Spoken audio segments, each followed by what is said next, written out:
Peace be with you, friends. On this 16th Sunday of Ordinary Time, our gospel is the ever-popular Martha Mary gospel. I say ever-popular with a tongue-in-cheek a bit because in my years of preaching, it's one that tends to bother people a lot.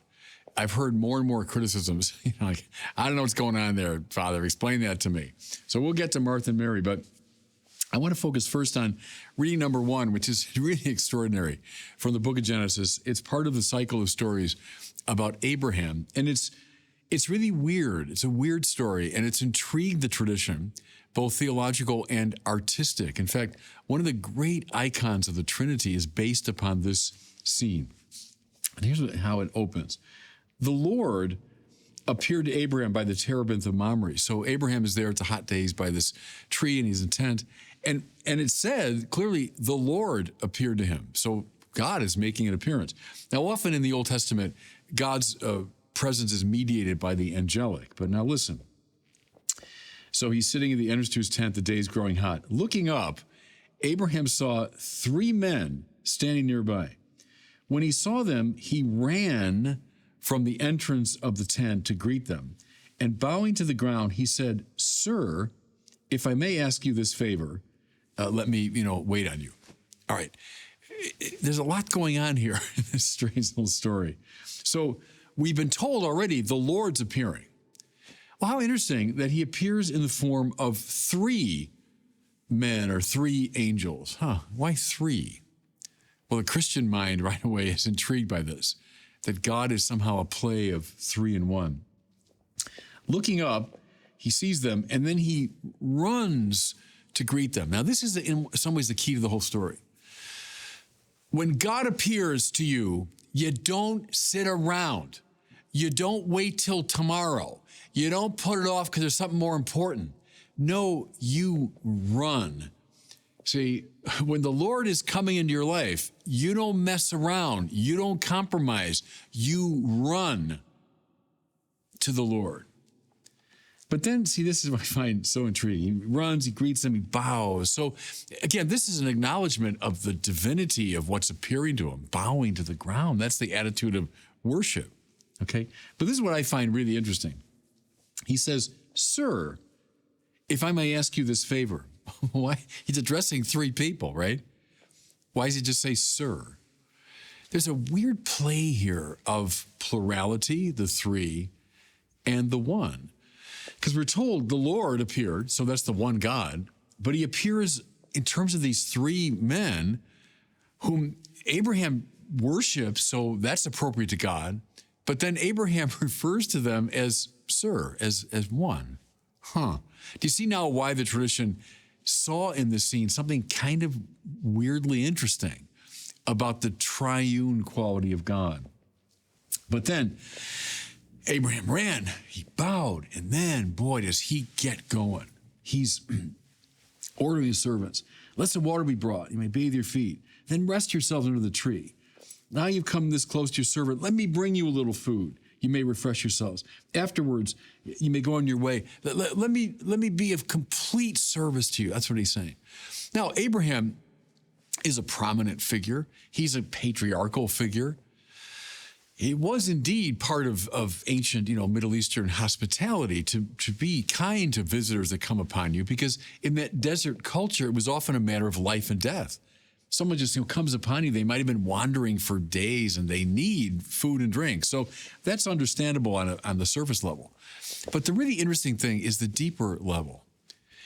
If we are talking about a theophany here, a manifestation of God, what we're seeing in all the moves and gestures of Abraham is the right attitude. Go, don't delay. Oh man, for our culture today, so secularized, and God, well, I guess if that's your thing. And no. If you're talking about God, you move, you act, and then you worship. That's the right attitude. You don't say, "Oh, God is, one interest I have among many. Oh yeah, I like baseball, I like politics, I like, my family, and I like God, and I like," no. The right attitude toward God is worship, and then radical service. Abraham is saying basically, look, my life is about you now. I'm not here to serve myself, make myself comfortable. No, my life is all about you. Speed, reverence, radical service. Does that make sense? Fellow believers? You know, do a little searching moral inventory of your own spiritual life. And you say, oh, yeah, I believe in God. Oh, yeah, God is so important to me. Are all these moves on display in your life?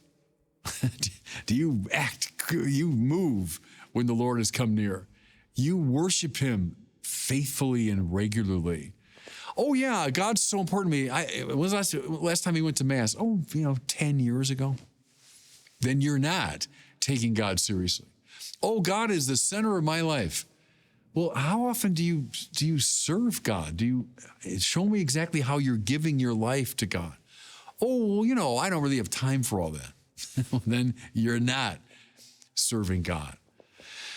Take Abraham here in the presence of these three men, angels, whatever you want to call them, as emblematic of the way we ought to be relating to God.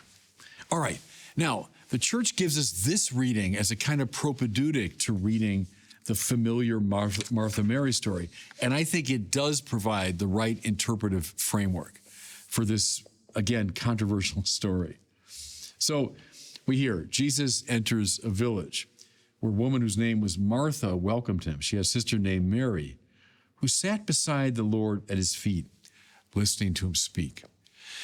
Now, right away, so Abraham, he sees the Lord and he gets to it. He is completely devoted, dedicated. Well, that's the attitude of Mary in this story. That's what we're meant to see, is the Lord has come, Jesus.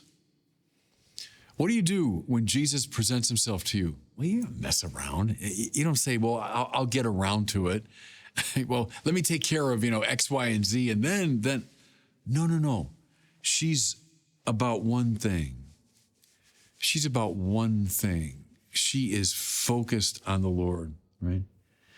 Then we hear Martha, burdened with much serving, came to him and said, Lord, don't you care? My sister's left me by myself to do the serving. Tell her to help me. Now, here's the point where lots of people sympathize with Martha. Hey, I get it. There's Mary, just, she's kind of horsing around there. And I got this whole party to prepare, and I got food, and I've got hospitality, and here I'm trying to do my job. And she's, come on, Lord, tell her to help me. Now, listen to the Lord's response. The Lord said to her, to Martha in reply, Martha, Martha, you're anxious and worried about many things. There's need of only one thing. Mary's chosen the better part, and it will not be taken from her. Okay, can I tell you what I think this story does not mean? And especially with our first reading in mind. It doesn't mean, the contemplative life is better than the active life. Mary stands for prayer and stands for liturgy and all this, and Martha stands for this kind of busy active life, and the contemplative life is clearly superior to the active life.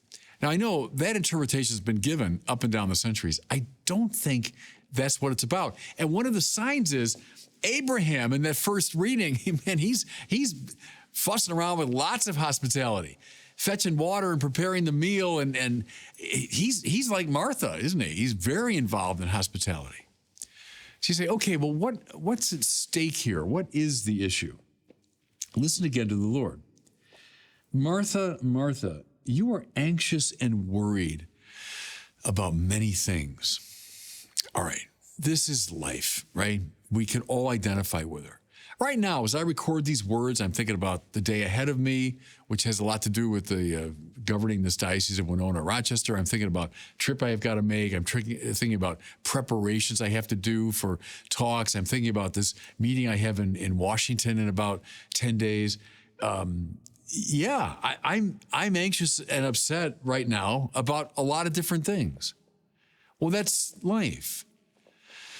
The problem is when we become monomaniacally focused on all the little things that are preoccupying us. We're split, we're divided, we're worried about this and that. I've talked to you about the the monkey mind, right, that leaps from branch to branch. Well, there's kind of a version of that. I'm worried and anxious about many things. Mary has chosen, and I've always loved the Latin of this, the unum necessarium.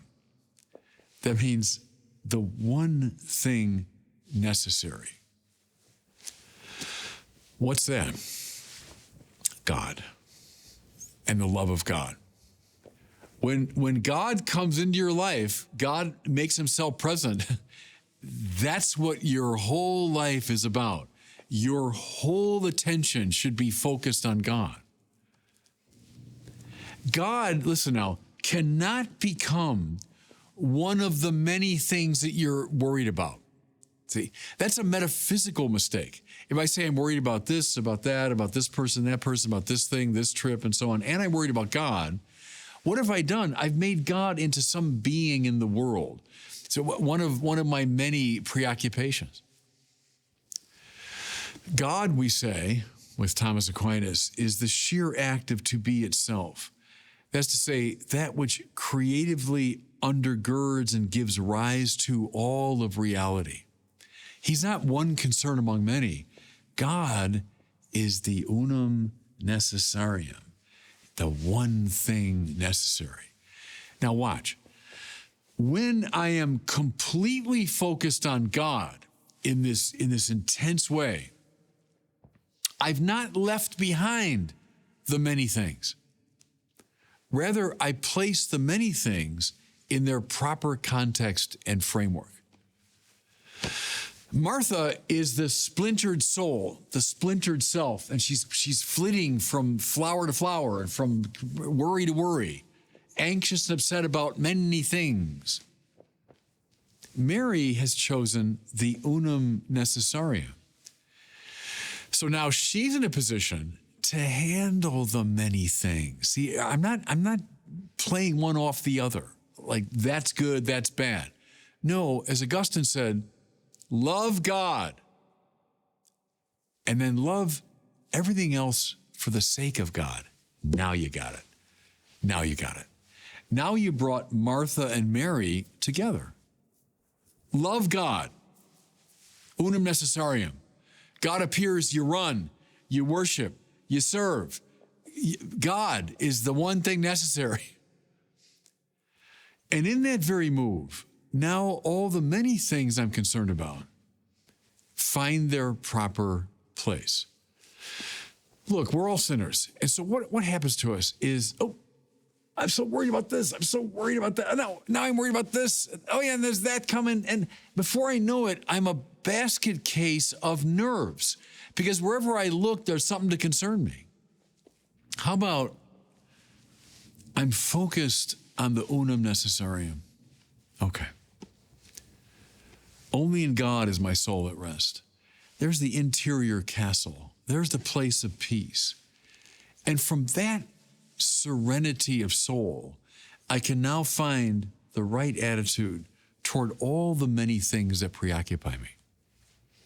I think that's a way to read Martha and Mary together in light of Abraham, right? He's fussing around with lots of activity, but all of it is grounded in his complete focus on God and the things of God. And God bless you.